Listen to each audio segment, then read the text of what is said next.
नमस्ते दोस्तों, रहस्यमयी ज्ञान चैनल में आपका स्वागत है। पांडव कड़ा रोमांचक सत्य कथा। दोस्तों, आपको पांडव कड़ा रहस्य के बारे में थोड़ी बातें बताना चाहता हूँ। दोस्तों, मेरी दादी थी, वो मुझे पांडव कड़ा के बारे में अक्सर बताया करती थी। वो जब छोटी थी तो उन्होंने ये सब देखा और सुना था। ये तो कहानी नहीं बल्कि सत्य था। वो मुझे बताया करती थी, वो आप ध्यान से सुन लेना। उस जमाने में शादी ब्याह होते थे, तभी शादी वाले घर के लोग पांडवगढ़ा जाया करते थे। पांडवगढ़ा में ऊपर से जो पानी का झरना गिरता है, उसके पीछे की ओर एक पत्थर का दरवाजा था और शायद अभी भी है। उस दरवाजे के सामने बांस की खाली टोकरियां रखकर गांव वाले आते थे।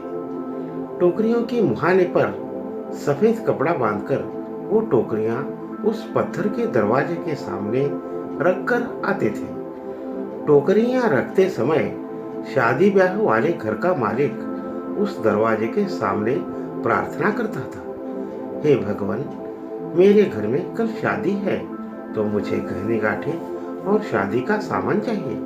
ऐसे ही प्रार्थना करके अगरबत्ती, नारियल और हार फूल वही खाली टोकरियों के साथ रखकर आ जाया करते थे। दूसरे दिन सुबह वो टोकरियां लाने पांडवकड़ा के उस दरवाजे पर पहुंच जाया करते थे। सुबह वो जब टोकरियां खोलकर देखते थे तो वो टोकरियां गहने गांठों से भरी रहती थी और खाना बनाने के बड़े बड़े बर्तन उसी के साथ कोई अद्भुत शक्ति रखकर जाती थी।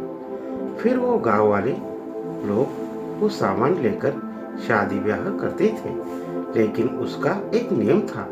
जब शादी ब्याह कार्य होने के बाद वो बर्तन और गहने गांठे वापस उसी स्थान पर रखना पड़ता था।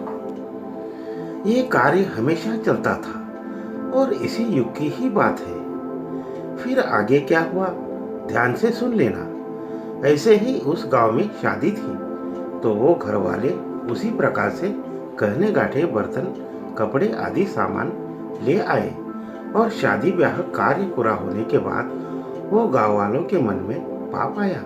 उन्होंने गहने गांठे पांडवकड़ा के दरवाजे पर नहीं रखे और खुद ही रख लिए और बर्तन, खाना बनाने के बड़े बड़े बर्तन वही दरवाजे के पास झूठे ही रख दिए।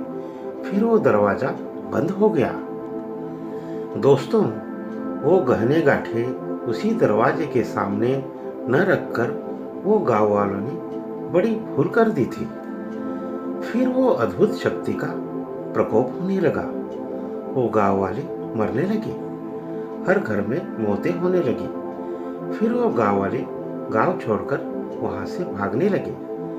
उनके घर के ही अवशेष वहां पड़े थे, वो मैं खुद भी देख चुका हूँ। वहां से एक पैदल रास्ता था।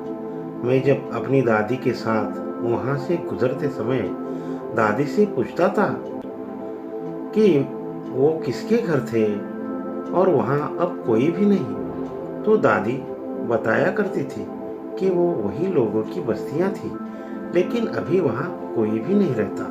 फिर कुछ अरसों के दौरान वहां कुछ अच्छे गांव वाले भी थे।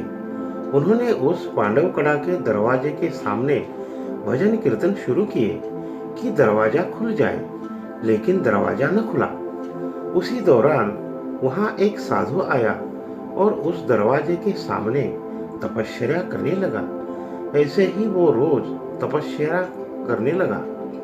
कहते हैं एक रात वो दरवाजा खुला और अंदर से एक भयानक आदमी या राक्षस निकला।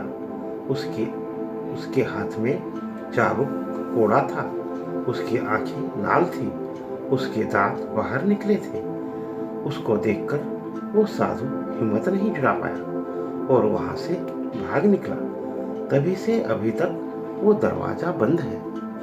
वो स्थान रायगढ़ जिले में अभी भी मौजूद है। धन्यवाद दोस्तों।